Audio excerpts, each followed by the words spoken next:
Welcome to today's panelist view on recruiting where it stands from the perspective of two unique groups of what I would consider aficionados, experts in the space. We've got 5 representatives of what I would consider to be the college perspective today. Crystal Rosenthal from Concordia Division II in California. Brian Howard will represent the middle part of the United States from Connors State, Oklahoma, and the JUCO perspective. Dave Lopez will represent the NAIA perspective from Calumet College in the Midwest, and Joel Worthington from Lane College will represent the Division II in the Southeast. And then Derek Allister with On Deck Softball, a noted expert in the whole process of helping kids move on to college, will answer a lot of things that I can't answer in this kind of format for Division I and his perspective on what he sees. Then the first group that we're going to start with and the research we have is the club coach. And so Mike Stith from the Orange County Batbusters will represent what I would consider the West Coast perspective. Scott Smith with the Texas Bombers organization will represent the greater Southwest perspective. Joe Spina will represent from Pennsylvania Chaos the actual perspective from the Northeast, and then Greg Schnudi will have from East Cobb Bullets will represent a perspective for us from the Southeast. And I'm going to start, we have 2 blocks of research, and I'm sharing right now with you a block of research that's about the club coach answers. So we had 300 club coaches that are on our database, what I consider to be respected programs throughout the United States that are deeper than a team, represent 10 or more teams in their organization in general, and their perspective on what is happening in recruiting. And so I'm going to start first with a scheduling question, and I'm going to put it out on the West Coast right now to Mike and say, Mike, we're looking at a schedule that basically says 30% of America's full, another 30% starting in June, and some are starting in March. And we need to know the total. We need to know the California answer of what you think you see right now in the West Coast, Mike.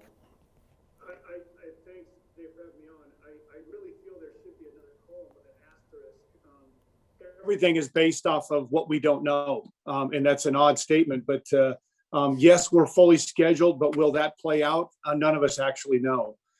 You try to do your best at putting together a schedule based off what we do know, but there's so much uncertainty here. We have no idea how this is going to progress. It's nice to see college games being played right now, so that's at least a good sign moving forward.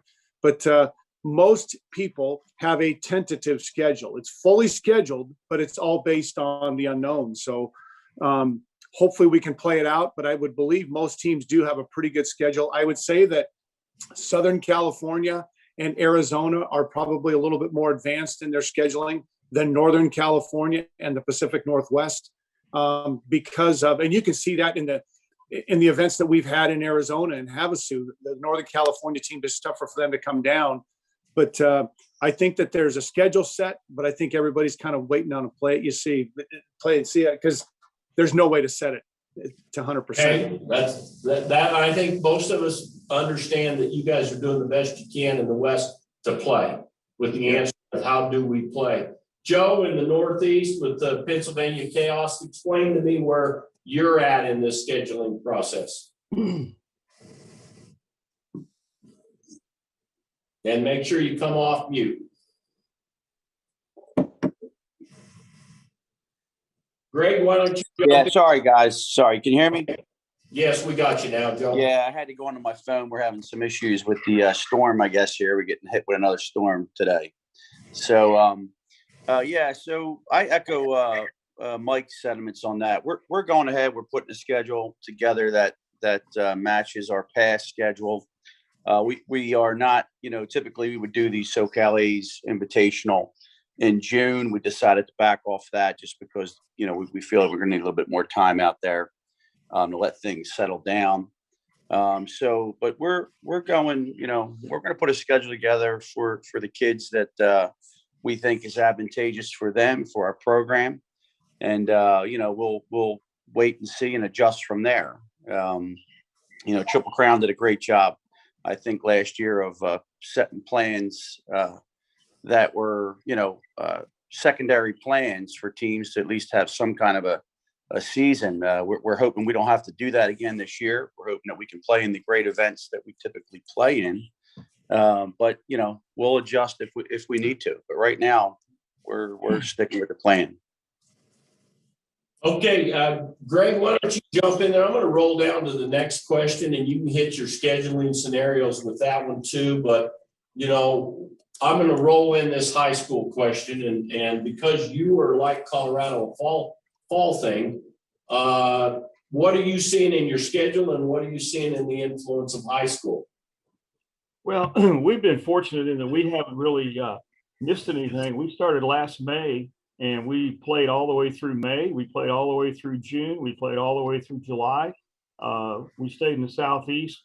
We went from here to Birmingham to Chattanooga and Atlanta. So we did a triangle all summer. We went right into high school ball here in the fall, played it right through Halloween, and didn't have any issues there. All of our high school sports played, and they're continuing to play right now. Basketball. We are indoors right now on the weekends because of the weather. And when the first part of March rolls around, we should be able to get back outside. And we will go and practice March, April, and May, and be prepared to go out in June. So we've been fortunate in that we've been wide open down here. If you come to Atlanta, and the only place where you're not even required to, but they make sure you do wear a mask, is in a grocery store. Other than that, you go into a restaurant or anywhere else, and you won't see very many masks. And so we've been lucky. We were the first state to really open, and we haven't really missed a step. Our kids are enjoying themselves. Some kids are still virtual from school, but I'd say 2/3 of them are going to school. And we're fortunate that we're more open than most of the rest of the country. Very good. Scott, from your standpoint, is this high school scenario going to affect what was a very aggressive Texas schedule to get up and get going, where you guys entertained a lot of the ball in America this past summer? No, Dave, I think our high school season was just literally starting this last week or two, and we had some really cold weather. If we'd be playing full speed if we didn't have 6 inches of snow on the ground, but which is really odd for us. That's the only thing affecting our schedule right now. But I think from a scheduling standpoint and the way the high school season, really to echo Greg's comment there, we played pretty well normal through the fall, and we were transitioning into the high school season. And I think we were looking at a normal high school season in general. There was some limited capacity with, them allowing half capacity in the stadiums, that kind of stuff. But as a rule, I think when we come back on, Thursday, it's going to be 80 degrees here. And I think you'll see high school softball kick right back off where it left off a week and a half to go. Very good. Now, I know most of you have your top teams, and the issues you have with your top teams are probably not the norm for most of America, meaning the majority of the schools that are out there are working. But when I start looking at signed players, unsigned players, and ask this question about 2021s, this is kind of an unusual answer, meaning 40% don't have any issue, but almost 60% of the clubs that responded have a 2021 still in the pipe. So I'm going to bounce it back to you, Scott. And I know you have a really deep program. What are you seeing in the depth of your program with challenges in your 2021 class? Honestly, Dave, I felt like it was going to be worse than it ended up, to be honest with you. As we were moving into that, coming out of the spring, last spring, it's been like crazy. We've been doing this almost a year now, but I felt like it was going to be a lot worse than it ended up. It was hard for the 21 class in a lot of ways. A lot of them were already done, and the group that wasn't, we're still seeing, a lot of movement. But for the most part, it was different, but it wasn't undoable. I think everybody's looking forward to a much more normal recruiting process. But as far as 21s went, I think I was a little taken back that it wasn't as difficult as I thought it might be. Very good. Greg, do you want to comment on the 21s? And now here's a 22 answer. let's roll down to the 21 and 22 answers on the shared screen. And there's the 21 answers with people have 40% saying I don't have an issue. Roll on down to the 22s for me, Evan, and look at this 22 answer and say, is this what you're seeing with not your top team, but maybe your top team and some other teams that represent your 16 and 18-year-old segment? Well, with the 21s are done basically for us. 22s, there's a little more pullback than we've had in the past. There's no question about that. I think with colleges having from 25 to 30 kids on their roster and not knowing all their names, maybe calling them by their numbers, it's created some stop. There's no question about that. Some of the kids have gotten frustrated, and we understand that. I don't think this is going to really shake out until the 23 class comes along, and we're just going to have to go through that. But I think having the opportunity to be on AGL and let the college coaches watch all these kids has been a great asset. Nobody's going to sign anybody without going out and actually seeing them play in a game live. But the advantage of having AGL this past summer and going into this year has been great for some of these kids to get on somebody's radar. So that's been a positive. Very good. Joe, from the Northeast standpoint, how are you doing with the depth of your program? Maybe not your but the Greg depth of your program. Greg hit on the word frustrated, and I concur. It's been frustrating for sure. The 21s will find their way. I think it's actually worse for the 22s right now. And I would even say, the panic has set in for the kids and the families. We try to do our best to ease their fears. And most of the coaches I talk to, the mid-major coaches in the Northeast anyway, they're saying, look, tell your kids not to panic, especially from the programs that are represented here today. And it'll work out. And I believe that, but it's really, telling your family that and making a young lady believe that there's no reason to panic in a situation where, like Greg hit on, we have schools with huge roster sizes, downsizing budgets. Heck, these coaches don't even know if they'll have jobs, let alone worried about, recruiting right now. And with the fact that they do have extra kids on the roster now, they're more worried about getting a schedule in like we are than they are, filling out next year or 2 years from now's roster. So we're doing okay with it, and it'll work out. I'm sure of it. But it's definitely, the landscape is really different right now, and it's something we're all going to have to get used to, especially with kids at this point. Let me roll it down to the next one and let Mike Stiff, you just kind of, and colleges, I hope you're listening to this because I'm going to go to you next. But the perception of the marketplace is that certain things are working and certain things are not for getting kids seen when coaches aren't there. And so here's the things that you answered as clubs of things that matter to help your kids get seen. Mike, with the history of Orange County Batbusters in your program, and I'm speaking more to the next team other than your top team. If your top team's got issues, fill us in. But if the next teams have got some things that you can help us with, here's the things that you guys you're answering with, which is these answers: calling college coaches personally on behalf, sending emails on behalf, using live streaming, letting players send out videos and emails, winter camps at smaller schools, waiting for the summer season. So from the standpoint of Orange County Batbusters, what are you telling your kids right now, Mike? You got to come off mute there, Coach. Sorry, my house phone kicked on there. But Dave, one of the issues, and I can touch a little bit on what both Joe and Greg touched on, is this frustration of what you do. And I think it's real important for all the club coaches to, we preach being calm under pressure and how to deal with a lot of headaches, and the silence from the college community because their lack of knowledge of knowing what's around the corner for them has been very difficult.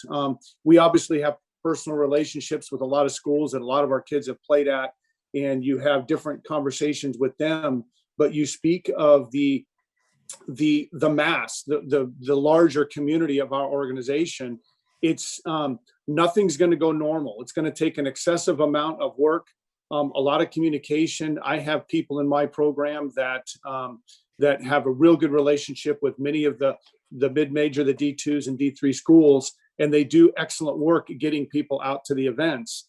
And this is where all of the years being truthful, playing a straight line, not telling people or selling people a bill of goods, now is when it's going to pay off.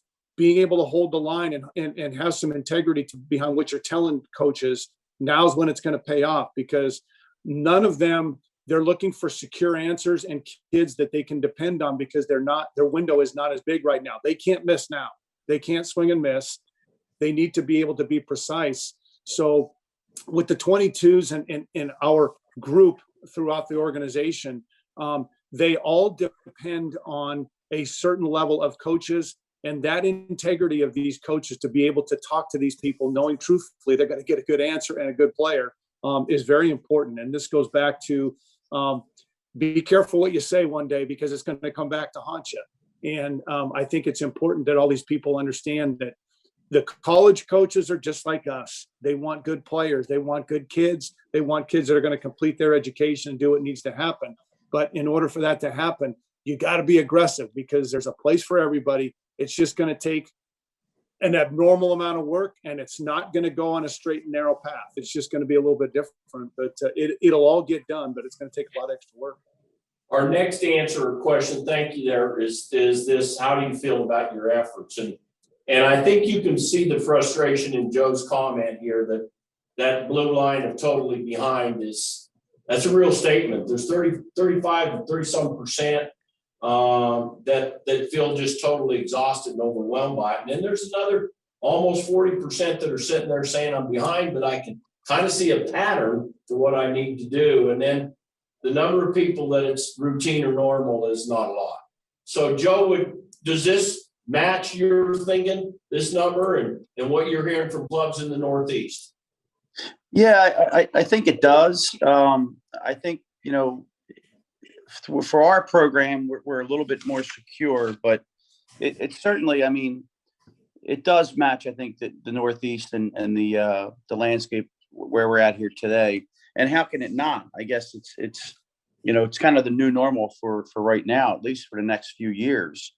But yes, it does. And I think, I'm hearing a lot of the same stuff here, and Mike was very poetic in how he put it there, and he's exactly right. It's the trust, the relationships, with these coaches, where they're going to have to, they can't miss. Mike, you're right, and they're also going to have a little bit more trust in the coaches, the travel ball coaches, that they're being upfront with them. But I think in the end, this will all work itself out. And that's the important thing to preach to the kids, the families. And this is a bump in the road for sure. And it's going to take a little bit of time because of what I believe is the poor decisions that the NCAA made.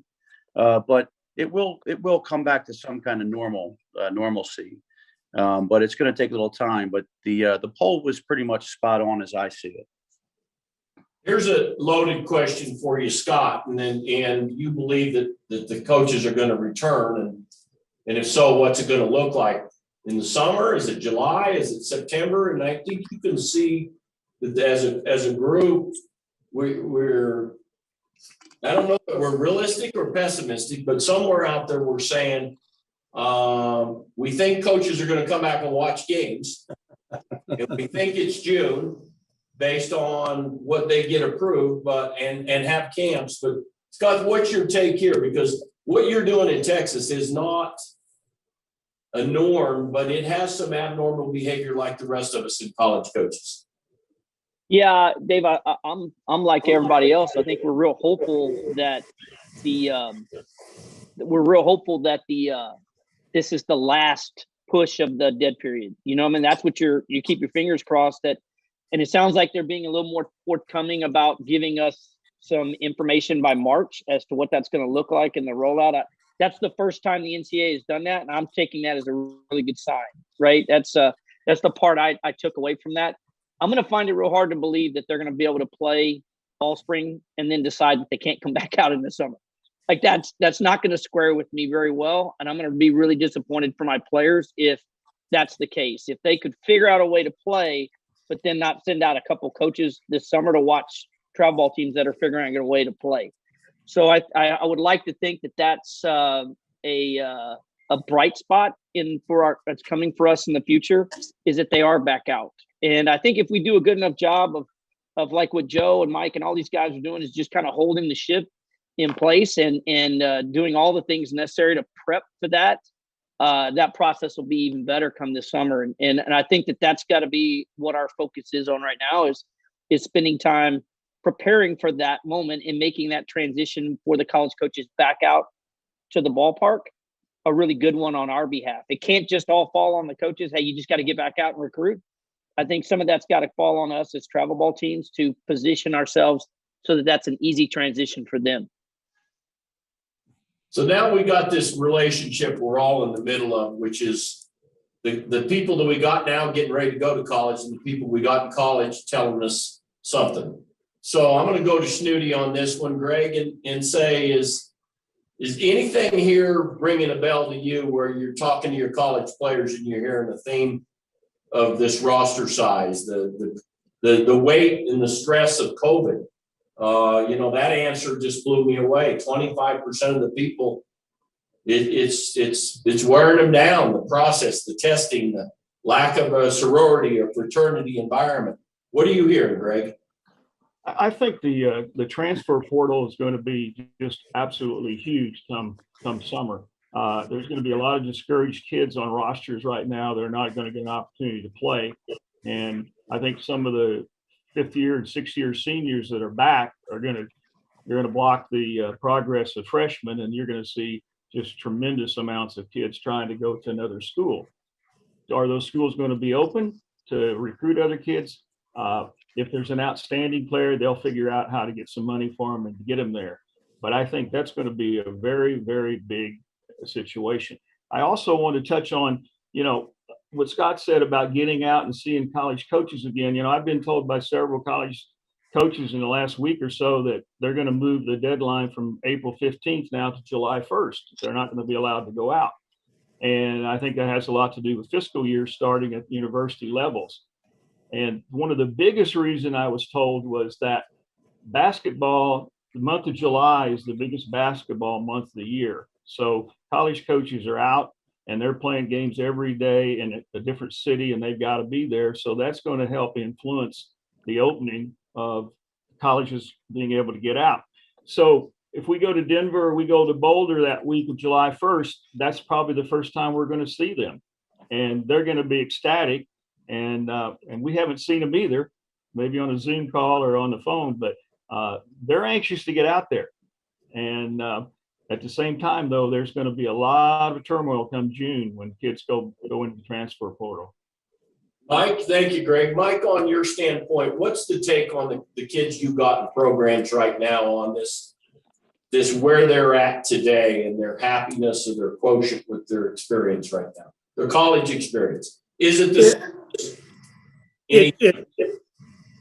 Dave, I think that the softball college experience, I think that like everything in our world, I often don't want to complain about too much because there's other people that have it far worse. I think that these kids, no, it's not normal and they're not happy with the way it is. But I think like all of us have just figured out a way to bear down and get through this. But many of them are, the thing of being unhappy because it's a large roster. Well, I guess that depends on who you are. If you're at the bottom end of the top end, a lot of this is going to come down to what you're doing, who you are, and did you make the right choice? And I agree with Greg. I think that the transfer portal is going to look like a line at Walmart this spring, and I think that it's going to create a huge amount of havoc for the 22s getting recruited this summer. I think that we're going to have another difficult situation to deal with. So we got all these things happening with our current college players and our current club players. And the next question is just a Sans one for me, question 12 on mental health. And almost 60% of you seeing some of your players whether they're current or former players, have an issue that you would quote as mental health. And I'm going to go to Joe on this one, and then I'm going to hit one other before we wrap up the club part of this. But Joe, is any sense in the Northeast that the role we played in positive mental health of kids and having them out of practices and playing and routines has been challenged a little bit, and our kids are a little lost? Yeah, absolutely. And, you know, we've kind of pushed the envelope, got started before probably we were supposed to get started. And that was our thinking from the beginning here is that we're talking about softball here. And it's important to all of us on this call right now, the people who are probably listening, but it's secondary to these kids and their lives and their livelihood and the parents' livelihood, I should say. And just getting these kids back with their peers, I think is just crucial. Not only in softball, but we got to get them back in the classroom. We got to have that high school softball setting, which is a big social thing in our area anyway. And I think it goes a long way just for the mental stability of a young person.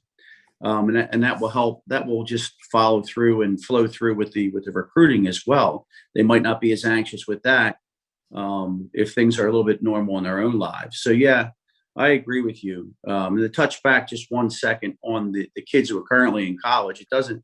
Their mental health is being tried as well. And like I think all of us on this call tell our kids, you got to continue to work and compete, and that's you're going to compete in life all the time. So. You got to keep competing, and this makes it a little tougher, but it shouldn't be something that's foreign to them. I'm going to bounce over because I think in the Southeast and the Texas area, you guys have been spoiled to some degree that you got to play a lot and you got to practice a lot, and that the West Coast and the Northeast have been extremely, in Chicago, greater Chicago, been extremely challenged with some topics on this mental health side. So Mike, from your standpoint, to wrap up the club part, then I'm going to have Evan load up the college research for me to get it ready to go. But Mike, where do you stand on your mental health and your kids? And don't change that. Dave, unfortunately, we have had to deal with some difficult circumstances with mental health issues over the last several years with the Bat Busters, with personal cases. And it has forced us to be in the forefront of many of these difficult situations. So we have been taught, and we have passed on to many of our teams, this is an issue that needs to be dealt with, and it needs to be discussed openly with your team. And it is a huge factor. I think that it's a factor that we are not going to see the repercussions play out for a few years yet. But I think that this is something that we as leaders in our organizations need to openly discuss with the kids. If you don't feel comfortable doing that, there are many people that are willing to help. You can reach out. There's a lot of contacts available. I can even help with people on contact with that stuff. But we did work with Sue Enquist and stuff with mental health issues after some of the things we dealt with. We have doctors here. We confront it, Dave. We discuss it with many of our teams and many of the coaches. And we have people that will help those coaches. If they're not comfortable dealing with it, there are professionals that will. But it's something that I would recommend all organizations to look into because there's a lot of kids that won't say much until it's way too late. Very good, thank you. And then Scott, the championship window looks good, that people want to go back out, and with the new alliance, PGF, Triple Crown, USA. Obviously, guys, this is our database, so we should, well, I hope we have a stronger answer in our own database that will come play some things with us. But we got a healthy set of choices of where to go on to play championships with the new alliance group on board, which is really nice. The relationship with USA, USSSA, Triple Crown with Alliance. I think we've got some good things happening in this space. So mental health or championship, Scott, wherever you want to go with this last question, then I'm going to have Evan load up the college to start it off. Go ahead, Evan. I would say they both go together. I think our mental health for our players, I think if we can get something that helps get them back to normal, I think them playing for championships is part of that. And that's why they play this sport. And I think at the end of the day, Mike and Joe and all these guys have talked about it. We have a resilient bunch, but they're not unbreakable. And I think it's important that we check on them and we talk to them and talk about the challenges that exist, and then also at the same time paint the picture that championships are coming, and where sometimes it may be a little less clear as to what, when, and where. This process is going to get better, and it's going to get better us working together on it. So I'm excited about this summer. I'm excited for these kids to see something that's a little more normal, and I'm hoping that this summer is exactly what that looks like, normal, a little more normal. Guys, I thank you a lot. We may pull you back into the conversation here with the colleges, but I'm going to go into their answers to the same topics, which is the challenge in recruiting kids today, the challenges with their rosters. We had a nice representation across the board, 140 coaches responding, good balanced report. We've got regions represented well, not as much as Southwest as we wanted, but still good regional. And we get to the status of their colleges and they're back in class and these types of things. So I'm going to start off with Crystal here and say, Crystal, from your standpoint, the challenge of not being in class, what's it meant to running the ball club of a virtual world? Yeah, I think a lot of it is mental health related, right? I think just this topic that's been brought up a few times, just their normal routines have been broken a little bit. I think they miss the interaction with their professors. Certainly from where we sit at a smaller college, it's one of the reasons why someone would pick to come to a university like ours is the interaction with their professors. So I think they miss that part. Where we are here in Orange County, we're a little bit different. Like Mike had mentioned, Southern California is a little bit more open. So we've been able to do a little bit more here in Orange County than maybe LA County or San Diego County has here in California. We were lucky. We were back at practice in early September, right when school started. So softball's been fairly normal for us, as normal as it can be right now. But the missed class time has definitely impacted just my kids' mental health overall. From a standpoint of the overall concept, Oklahoma, you guys broke out early, right, as a JUCO. What's your environment like there at a junior college in the middle of America that was one of the first open states? Well, for us, it hasn't. I mean, I don't want to say there had a ton of change or anything like that, but not a lot. Kind of like what Crystal was saying. We were able to kick off right from the get-go, and really not a ton has changed for us.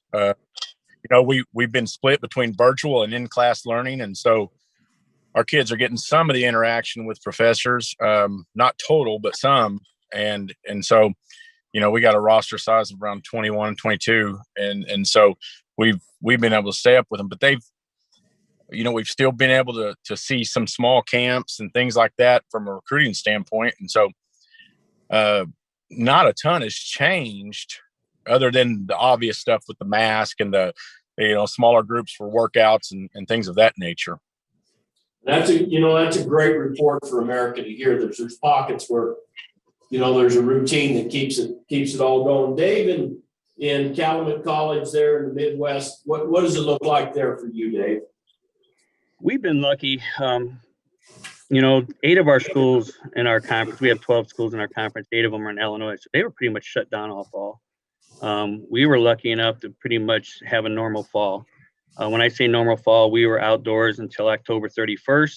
We started in mid-August with conditioning and practicing. We actually got some couple scrimmage games in this year against a JUCO and another NAI school. We hosted camp. We hosted travel teams at our facilities. But for us, it's been pretty normal. After October 31st, when we got back indoors, things kind of changed for us. You could kind of see the decline. Again, everybody's talking about mental health. You can kind of see the decline in the mental health of our girls after being outside and then having to move inside in smaller groups and not together as often, and classes being hybrid, split as well. So we've been lucky. The Illinois schools, on the other hand, in our conference, were pretty much all shut down. Thank you. Joel, in Tennessee with the Division II school, then kind of lead to both of these. What are you seeing in your schedule and what are you seeing in your school? I mean, have you lost games? What does it look like? Is it normal for you? Sure. Well, I'll speak to us specifically, and then I'll speak to some other schools in our area because we're in a part of Tennessee that has been part of one of the biggest outbreaks per capita in the country, according to the statistics. And so Shelby County, which is where Memphis is, and then we're Madison County, just east of there. We've been hit a little harder, and our administration has taken it, has just been a little more strict on us than some of the surrounding areas in the southeast or southwest part of the United States. And so we pretty much did not have a normal fall. We were able to work out in small groups. We weren't able to do a whole lot because our school ended up going virtual. A lot of our kids went home. And so it was not the norm for us. And the spring has been an extension of that. Our conference continued to extend dates on when we would start playing. And our school as a whole ended up opting out. And so Lane College is not playing this spring based on just what's going on in our county, what's going on our campus, and then what's going on in our conference. Around us, though, there are a lot of schools. I was at Cumberland University, and I was in Middle Tennessee last week. They're playing, I don't want to say as normal, but they're playing an adjusted schedule.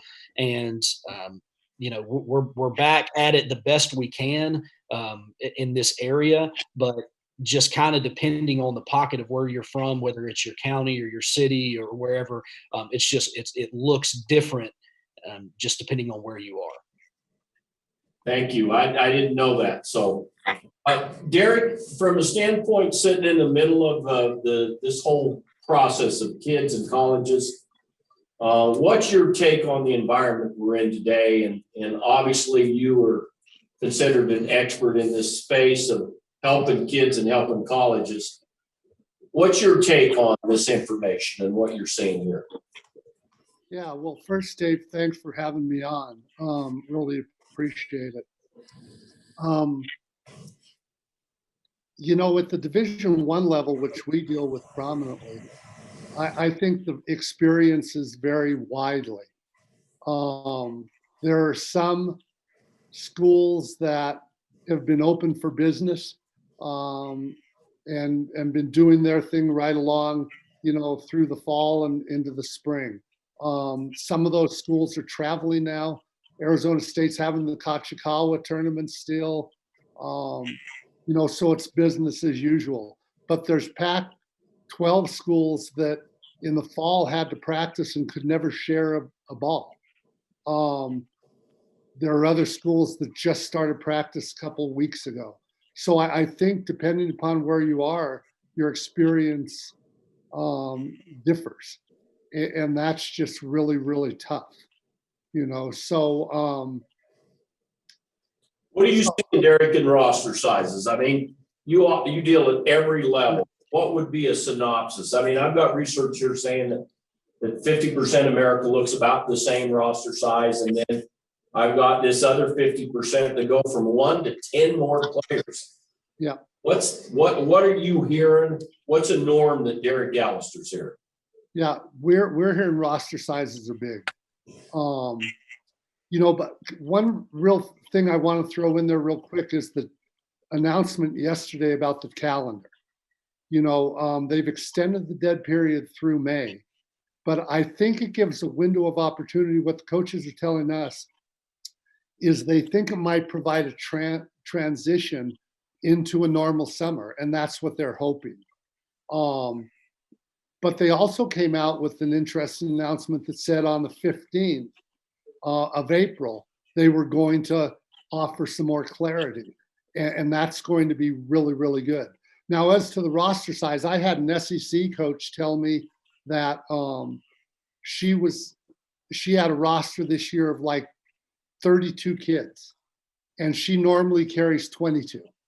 And she was actually hoping that maybe some kids would find another place to play.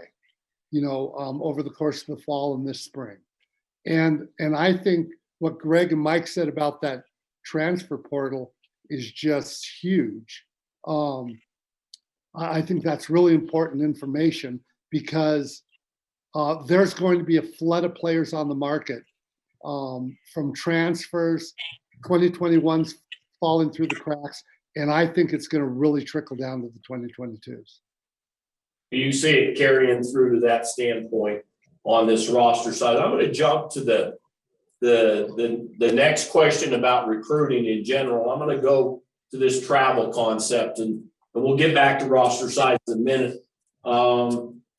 What's going to happen to you, Dave, travel-wise, when you leave your home and your college? Meaning, whether the NCAA's got rules for you or not, what does your college have for you? What are you worried about when you get on the road? Yeah, when COVID hit the beginning of the year, when everything got shut down, they shut us down too. We weren't allowed to go anywhere. It wasn't finally till Chattanooga that they went ahead and okayed us to go down, and then they kind of opened it up for us. Again, being in Indiana, we're a little bit more looser on things.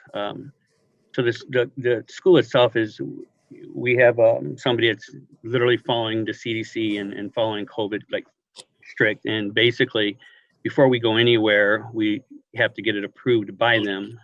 So they could literally say, that's a hot spot, you're not going. So it is what it is. We're all dealing with the same thing. We just have to adjust as coaches and do the best that we can to get out there and see kids. Again, with like somebody mentioned earlier, with the AGL, that's helped a ton. Just being able to see kids, even though we're not in person, we're still able to watch kids play. So very good. Crystal, from your standpoint in California, how's this travel and travel restriction affecting you?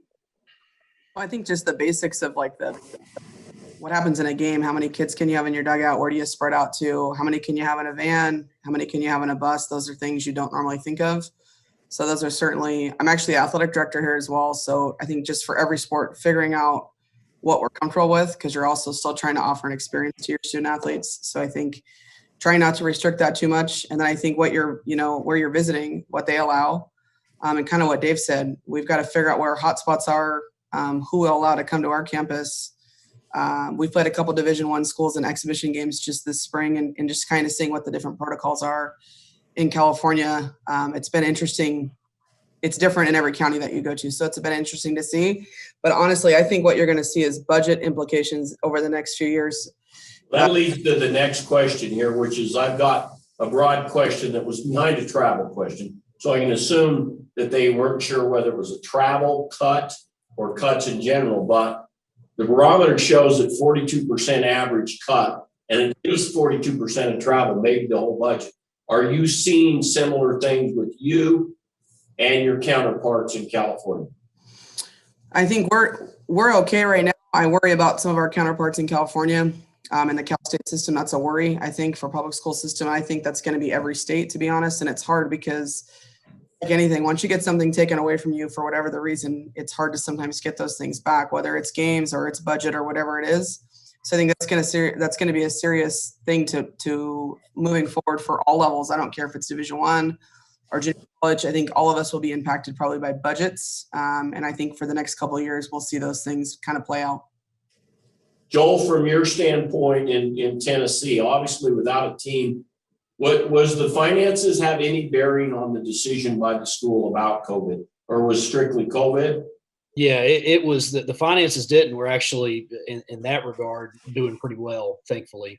But no, it mainly, as far as the decision went, it mainly had to do with the restrictions that were going, the travel that was going to be put on it, and the limitations we have as a small college with having one full-time trainer and things like that, the amount of testing that was going to have to do, we were going to have to do. So most of those things is what went into the decision. We obviously, we're going to not even come close to our budget this year because we're not playing, so we're not spending money on travel or hosting games or things like that. And from what I'm being told, going forward next year, our budget will be back to normal. I know that won't be the case everywhere, but basically, I mean, the money we saved this year we'll be able to use next year, not in addition to what we would normally have, but at least going forward, it looks like we'll be in a spot where we'll be able to return to normal in that sense. As far as our counterparts go, because I've obviously talked to a lot of coaches here locally, most of them, it's been they are cutting back on their travel. Obviously, they're taking less kids because they can only have so many in a hotel room. They've got to spread them out on a bus. Administration may not want to add an extra bus so that they can take everyone. So their travel rosters are smaller than normal. And so, yes, and those decisions obviously are 100% budget related because it would just be extra expense to carry all those additional players. Yeah. Brian, from your standpoint, obviously you guys got to play and play a lot. Were there any financial implications for this part of America that got to play and play a lot from the school side? Was that to me? Yes, Brian. Yeah. No, we not really. I mean, we I hate to keep saying not really for us, but I think if you're in this game, in this profession, you're pretty used to hearing budget cuts. And so, I started out in high school ball and years ago and stuff like that. So as a high school coach, I got so used to hearing budget cuts, I didn't even pay attention to it, to be honest. And moving on to small college ball where I'm at now. And even when I was at a bigger college, I heard it every year. Either we stayed pat or we're going to take a few percentage cut. And so honestly, I've almost become numb to listening about budget cuts because it seems like it goes on every single year in our school, sport, education, whatever the case may be. But as far as travel wise, we are set about maybe 4 games shorter than what we normally be this spring. Before conference starts, we'd play a little bit more, but other than that, it's about the same. But our leadership does a great job. They're pretty frugal, and they do a great job of budgeting what we do have. And obviously, if you know anything about Oklahoma, Oklahoma educational budgets are some of the lowest. But our school does a really good job. Then, of course, watching your own accounts, having to watch your own accounts really, really close, and making sure you're spending money on stuff that you actually need, and all that stuff comes into play when you're talking about a budget. So, it's not been a ton, but I think last year we looked at a 3 to 4% cut. We'll probably see it again this June, and I think I'm kind of used to it. And so very good. That's whatever we got. Good information, Derek. From your standpoint, in either finances or roster, I mean, it's a very interesting piece of information on the impacts of rosters, and it looks like it's challenged across the board of personal time, attention time for players just not getting it. To playing time, to practice time, to travel rosters, even equipment and uniforms being an issue in some of these smaller schools. What are you hearing about finances and rosters that you could share with us? Yeah, financially, I think I've heard that there's going to be some severe cuts. I had a mid-major coach tell me that her AD called her in and said that she appeared to be doing a nice job recruiting this year through video, etc. And so that might have to become a little bit of the norm. And I think at the Division I level, where those people pretty much had what they needed, I think all of a sudden they're going to lock them back a little, and they're not going to quite have the things that they're used to. So temporarily, maybe over the next 2 or 3 years, I would foresee many programs not being able to fly all over the country willy-nilly recruiting players. It might become a little more regional. And then roster sizes, I think they're going to be looking to cut those back. With the All-American game that I help with, I pour through Division I signing. And the number of 2021s who actually signed with programs this year was way down. And I think the schools are slowly going to be adjusting roster sizes. over the next year or two. And so I think that's going to have a direct impact on 2022s and 2023s. If you look at these numbers right now, and I'll just lead to you, Derek, on this 21 grads and 22 grad number behind it. You know, I would have to say the small schools, when I sort this, the yes, no answers, do you need 21s? Obviously, 35% need 21s, but if I sort this out by Division I, I get a totally different answer. Less than 10% need a player at Division I level in 2021. So it's obviously in smaller schools, there's still some opportunity in 21. So let's not completely run from it. But in 2022, you know, it's not normalized yet from the data we had before, but the small schools are obviously fully recruiting again. And so what do you see in trends in this recruiting side of it, of the norms from your side, Gary? Well, I think the numbers for 2021s offer a very optimistic view in that more softball families are going to be exposed to great programs at the lower levels. You know, I think there are some great Division III programs. Good statement. And I think families are forced to look at those and maybe adjust their thinking upon what's a great softball experience for those kids. So I'm a glass half full guy. And I think this is going to be good in the long run. I'm going to jump over to a couple of club coaches on this comment right here. This now, Scott, you're looking at what the colleges are saying about 21 and 22. What's your take on what you're seeing here? Yeah, everything that you're seeing on that screen is about right. Like, you know, there's a lot of schools that are in a position where they're okay on 22s. I think there's a lot of schools still recruiting 22s. Like, they have a lot of opportunity there. So it's just a matter of being creative and having the conversations with a broad spectrum of schools from the club coach level and the people we have in our recruiting group that helps that process along. But the rosters are big.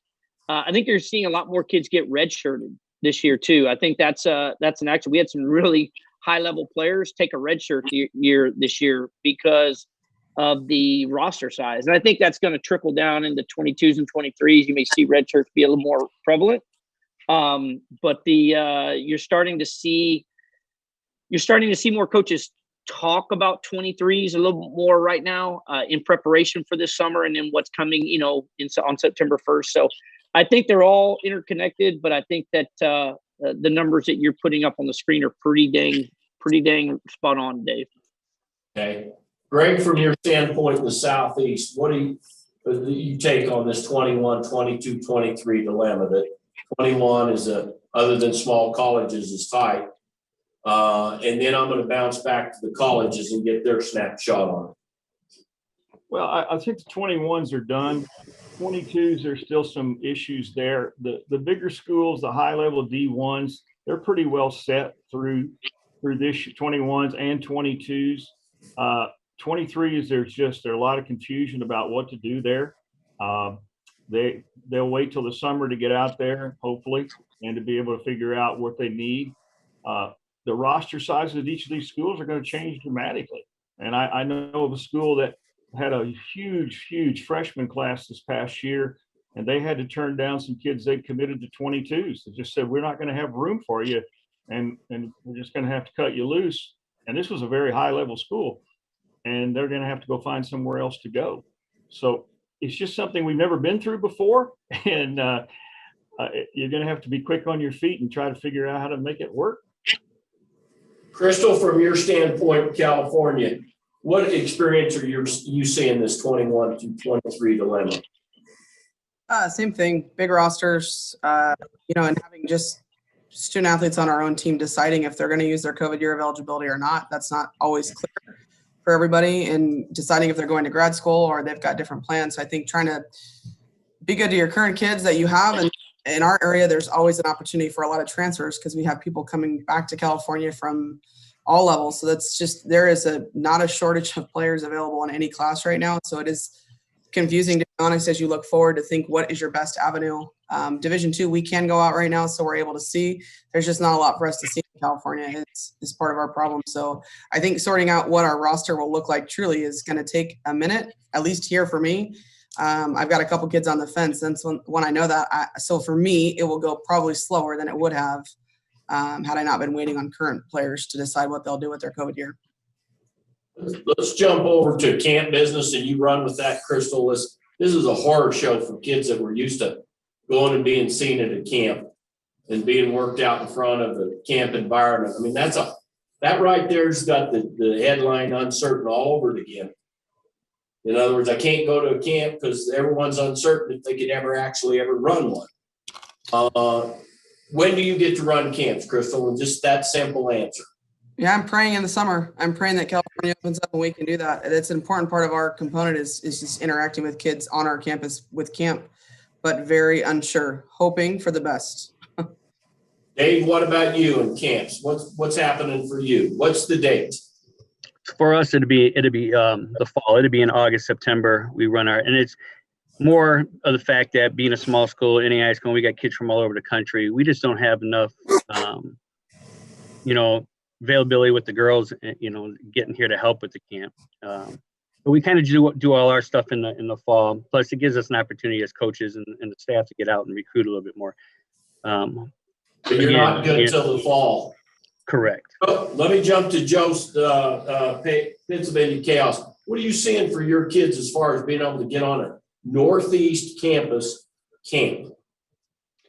Yeah, it's still ambiguous. I mean, these coaches are still trying to figure it out. These college coaches, they're hoping to have something in the summer, but it's just going to depend. I mean, it just seems like every day there's another piece of information that's going to cause a delay or with this. And I think it's not just NCAA. It's each individual college that has some issues here too. I mean, we have basketball schools in our area where if for some reason the NCAA basketball tournament doesn't go off, there's going to be a whole nother set of problems and budget cuts and forget about camps to worry about having a softball program or enough money to pay the coach. So I think the ambiguity of it is, Dave, something that is different for each level.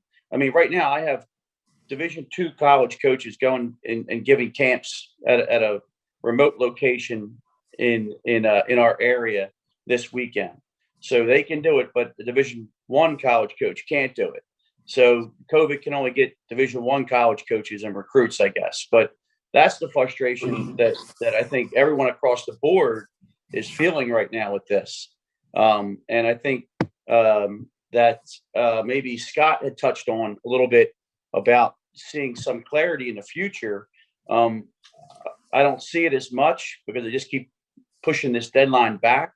But I'll wait with him to see if there is some kind of a schedule that's going to be set saying, yeah, we're looking forward to this happening in June or July. But again, I think it's going to then fall back on each individual school. So if you look at this, the NCAA approval or lack of it, or whatever the decision is made here, is making a kind of a statement back to schools who then make a statement to their coaches based on finances and COVID of what they can or can't do. But you see a general trend here of, yes, I can, but it's going to be by air is limited. You're less than 40% that'll get on a plane again. And the car is there, but the big one still is 40%. Don't have a certainty of when they can get off their campus or get on their campus. 70% don't know when they can get on it, and 40% don't know when they can leave it. So when I look at these two numbers, it just is an alert to all of us. I think if we got to the kind of the wrap question of our meeting today is colleges, Joel, why don't you take this next one, question 15, and say, does this look like your world of recruiting when you can't leave the shop? That videos, that calls, that streaming, all huge, and waiting to see players play now is fading into the wind as a 3% factor.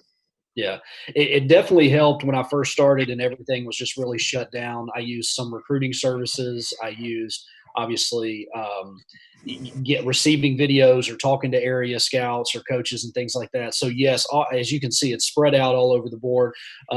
Finding them on the recruiting services and then making contact with them, whether it be phone call or FaceTime, and then also getting video from them, watching their skills tapes or, watching game footage, things like that. Those have all been huge, and I was talking to someone yesterday, and what may have been unconventional 10, 15 years ago now is the normal. And we have all this access to find these kids wherever they are. And so that's what I've used every single thing on here: calls, emails, measurement data, literally all of it. And then once I was able in the fall to see some of them in person, that was how we attacked our recruiting class. And so it's all of these things have helped us. And I would encourage any prospective student athletes that are watching this now or will watch it later, film your workouts, film, personal things. It's tough sometimes when it's a full game or a stream of at a tournament or something like that. But if you can put together some kind of highlight video of you either in a game or practice or both, those are always helpful, because I almost everyone that comes to my email, I watch to the best of my ability. And then I've found and signed recruits that way. I mean, because that's just what you kind of have to do right now. And so I would encourage all the student athletes and the travel coaches and club coaches to, if you're not doing that, start or continue if you are, because those things aren't going unnoticed, and we appreciate having those options during this time. If you look at this, and I'm going to, we're at our hour mark here, so I'm going to kind of wrap it, but you can see that streaming has played a huge role, but individual video still is playing a bigger role to most colleges of being able to isolate a kid and look at it. And then measurement data has emerged in 15 months, the ability to get measurement data, a Rapsodo or a blast or a cumulative measurement data has emerged on the scene out of nowhere to be a real critical piece. Calls and emails by club coaches to colleges, emails by parents, those types of things are still rated very high. Recruiting services still have a tremendous value. And then obviously we're all starting to get a little worried about this wait to see scenario. I want to personally thank all of you. I'm going to let it wrap today with the challenges almost identical on mental health. And I'll leave that statement myself and go to Derek one last time to wrap for me a little bit. This mental health thing, Derek, you've been around the game a long time. How big is it, and how big are these recruiting tools? Kind of sum up your thoughts. Thank you, Dave.